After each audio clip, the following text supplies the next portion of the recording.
Bonjour à tous, mon nom c'est Larissa. Aujourd'hui dans cette vidéo, j'aimerais partager avec toi sur le pardon des péchés, sur comment s'obtient le pardon des péchés, sur en quoi cela consiste. Et si une fois que tu es pardonné, tu dois faire une œuvre pour conserver, pour maintenir ce pardon. Donc je vais parler un peu sur la différence entre être pardonné en Jésus, être purifié par le sang de Jésus et le pardon qui était obtenu ou bien essayer d'être obtenu dans l'ancienne alliance par le sang des animaux qui représente un peu l'œuvre de l'homme à obtenir le pardon de Dieu. Donc ma prière vraiment c'est que au travers de cette vidéo, le Saint-Esprit puisse t'amener à comprendre et à saisir ce que veut dire être pardonné en Jésus, ce que veut dire être purifié par le sang de Jésus. Donc les versets de base que je vais utiliser se trouvent dans Hébreux 10, versets 1 à 4 et versets 11 à 12. Donc je lis dans la version Louis II, Hébreux 10, 1 à 4 dit: En effet, la loi qui possède une ombre des biens à venir et non les actes de représentation des choses ne peut jamais, par les mêmes sacrifices qu'on offre perpétuellement chaque année, amener les assistants à la perfection. Autrement, n'aurait-on pas cessé de les offrir, puisque ceux qui rendent ce culte, étant une fois purifiés, n'auraient plus eu aucune conscience de leurs péchés. Mais le souvenir des péchés est renouvelé chaque année par ces sacrifices, car il est impossible que le sang des taureaux et des boucs ôte les péchés. Versets 11 à 12 dit: Et tandis que tout sacrificateur fait chaque jour le service et offre souvent les mêmes sacrifices, qui ne peuvent jamais ôter les péchés, lui, Jésus-Christ, après avoir offert un seul sacrifice pour les péchés, s'est assis pour toujours à la droite de Dieu. Amen. Ces versets nous montrent ici la différence qu'il y a entre le sang de Jésus et le sang des taureaux. Donc avant d'entrer un peu dans les profondeurs, la parole de Dieu nous enseigne que le salaire du péché, c'est la mort, c'est-à-dire tout homme, tout être humain mérite la mort à cause du péché. Mais à cause de l'amour que Dieu a pour nous, parce que Dieu nous aime, il n'a pas voulu que nous mourions. C'est pourquoi dans l'Ancienne Alliance, il a institué le sacrifice des animaux où l'animal était tué à la place de l'homme. Au lieu que l'homme meure, c'est plutôt l'animal qui mourait et son sang était répandu pour ses péchés. Donc l'homme avait la vie sauve.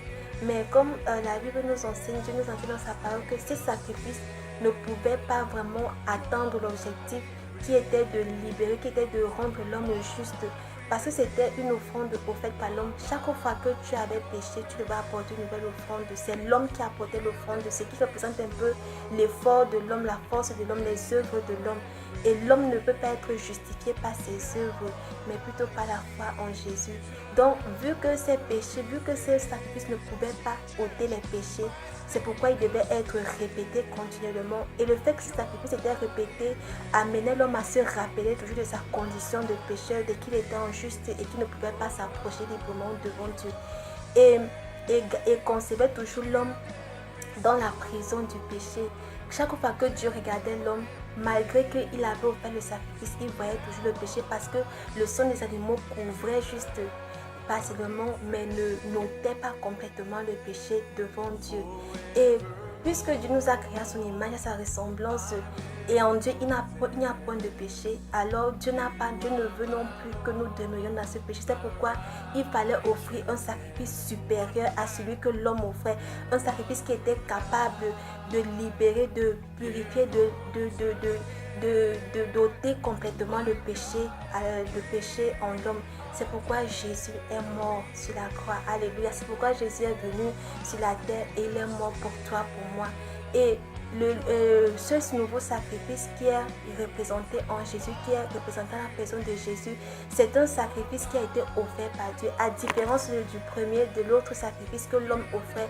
Ici, la Bible nous dit que car Dieu a tant aimé le monde qu'il a donné son Fils, afin que quiconque, son Fils unique, afin que quiconque croit en lui ne périsse pas, mais ait la vie éternelle.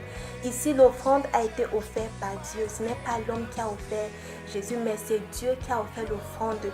Et le sang de Jésus a été versé, comme dans l'Ancien Testament, l'animal mourait. C'est pourquoi aussi Jésus est mort à notre place. Et son sang a été versé pour ôter nos péchés. Romains 3,25 dit qu'il a été livré comme une victime expiatoire, c'est-à-dire pour expier, pour nous expier, pour ôter, pour nous laver, pour nous purifier de tout péché. Et parce que le sacrifice que Jésus a accompli est un sacrifice parfait, il n'a plus fallu d'autres sacrifices. C'est pourquoi Hébreux 10, verset 11 nous dit: après avoir offert un seul sacrifice pour les péchés, il s'est assis pour toujours à la droite de Dieu. Donc, parce que le sang de Jésus a enlevé complètement tes péchés, a enlevé complètement mes péchés, Jésus n'a plus à répéter ce sacrifice. Parce que son sacrifice est parfait. Maintenant, nous n'avons plus la condition de pécheur. Nous avons maintenant la condition de juste en Dieu. Le fait que Jésus n'a plus à répéter ce sacrifice, nous enseigne que tous nos péchés ont été enlevés et que maintenant vraiment nous avons la condition de juste. C'est pourquoi Dieu le dit même et l'affirme dans Hébreux 8 verset 12. Je vais lire, il dit: parce que je pardonnerai leur injustice et je ne me souviendrai plus de leurs péchés. Alléluia. C'est vraiment quelque chose de merveilleux.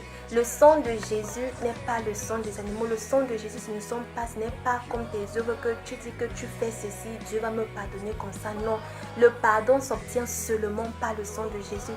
Le sang de Jésus ne te couvre pas tes péchés. Le sang de Jésus te purifie. Le sang de Jésus enlève tous tes péchés. Le sang de Jésus te rend blanc, plus blanc que la neige, te rend juste parfait. Maintenant, Dieu dit: parce que le sang de Jésus a coulé, il ne va plus se souvenir de tes injustices, il ne va plus tenir compte de tes péchés. Donc maintenant, quand tu es en Christ, Dieu te regarde. Quand il te regarde, sa justice ne réclame plus que tu meurs, parce que devant lui, ton péché n'est plus là, parce que tu es trempé dans le sang de Jésus. Quand tu es en Christ, si tu es en Christ, j'aimerais vraiment t'encourager. Si tu es en Christ, si tu as fait de Jésus ton sauveur, ton Seigneur personnel, sache que Dieu dit de toi: je ne me souviens plus de tes iniquités, je ne tiens plus compte de ton péché, parce que ton péché a été lavé par le sang de Christ, parce que le sang de mon Fils a coulé à la croix pour que ton péché te soit ôté, pour que ton péché ne te soit plus tenu compte. Maintenant devant moi, tu es juste. Tu peux maintenant t'approcher devant moi et je ne vais plus être en colère contre toi. Je ne vais plus être fâché contre toi, parce que tous tes péchés, tout tes dettes a été payé. Et Jésus n'est pas seulement mort pour nos péchés passés, mais il est mort pour tous nos péchés. Colossiens 2,13 dit qu'il nous a pardonné toutes nos fautes, les péchés passés, présents, futurs.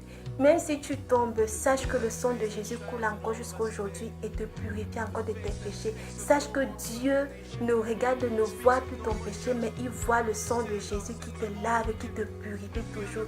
Si tu n'es pas en Christ et que tu es de ceux-là qui continuent à vivre comme dans l'ancienne alliance, que c'est parce que tu as fait telle œuvre que tu seras propre, sache que même si tu pars à l'église pour que Dieu te pardonne, si tu fais je ne sais quoi, sache que rien de ce que tu vas faire ne va amener à Dieu, ne va ôter ton péché. Seulement le sang de Jésus. Il a suffi seulement d'un seul sacrifice pour que ton péché soit ôté. J'aimerais vraiment t'encourager aujourd'hui. Arrête de t'appuyer sur tes forces pour obtenir le pardon de Dieu. Si cela était possible, vraiment, il y a longtemps que Dieu n'aurait pas envoyé son Fils. C'est que Jésus ne serait pas venu sur la terre mourir pour toi. Mais vraiment, je voudrais vraiment t'encourager. Crois simplement en Jésus. Crois simplement en Jésus. Crois qu'il est venu sur la terre. Accepte qu'il est venu sur la terre. Il est venu sur la terre. Crois qu'il est venu sur la terre pour toi. Qu'il est mort pour toi. Reconnais devant Dieu que tes œuvres ne peuvent pas te rendre juste. Et accepte vraiment la nouvelle alliance que Dieu t'offre. Là où il dit que tu n'as plus à poser d'acte pour être juste. Tu n'as qu'à accepter Jésus. Tu n'as qu'à croire qu'il est venu mourir pour toi. Pas pour un ensemble. Sache qu'il est mort pour toi particulièrement. Accepte cela, crois cela et confesse cela de ta bouche. Alors là, tu seras vraiment déclaré juste par le sang de Jésus, qui est ce que Dieu veut pour toi. Sache qu'en Jésus, tu n'as pas à accomplir une œuvre pour maintenir le pardon de Dieu, non. Parce que c'est un pardon qui dure jusqu'à ce que Jésus va revenir. En Christ, tu es pardonné, tu es purifié, tu es lavé de tout péché. En Christ, tu es pardonné de tout péché. C'est ça la grâce de Dieu. Ce ne sont pas tes œuvres qui te rendent juste, mais c'est le sang de Jésus qui te rend juste. C'est le sang de Jésus qui te présente devant Dieu parfait. Et aujourd'hui encore, Dieu t'offre encore la grâce et l'opportunité de pouvoir saisir, de pouvoir recevoir cela. Tout ce que tu as fait, c'est juste croire dans ton cœur en Christ, croire dans ton cœur en Jésus, croire qu'il est mort pour toi à la croix et l'accepter dans ta vie et confesser cela de ta bouche que oui Seigneur, tu es mort pour moi et aujourd'hui ma vie n'est plus en moi mais elle est à toi et elle t'appartient et tu le reçois dans ta vie. Si tu as déjà fait, vraiment persévère dans la parole de Dieu, persévère dans la grâce de Dieu, médite encore sur Hébreux 8, la partie du verset 18, le verset 12 qui est vraiment un verset très enrichissant. Sache que Dieu ne tient plus compte de tes injustices parce que tu es en Christ. Sache que tes péchés ne sont plus tenus devant Dieu parce que le sang de Jésus te purifie, te sanctifie, te libère de tout péché. Maintenant, tu es la justice de Dieu en Christ. Alors sois béni, sois encouragé, sois fortifié et réjouis-toi aujourd'hui parce que le sang de ton Sauveur t'a rendu propre et libre de tout péché. Amen.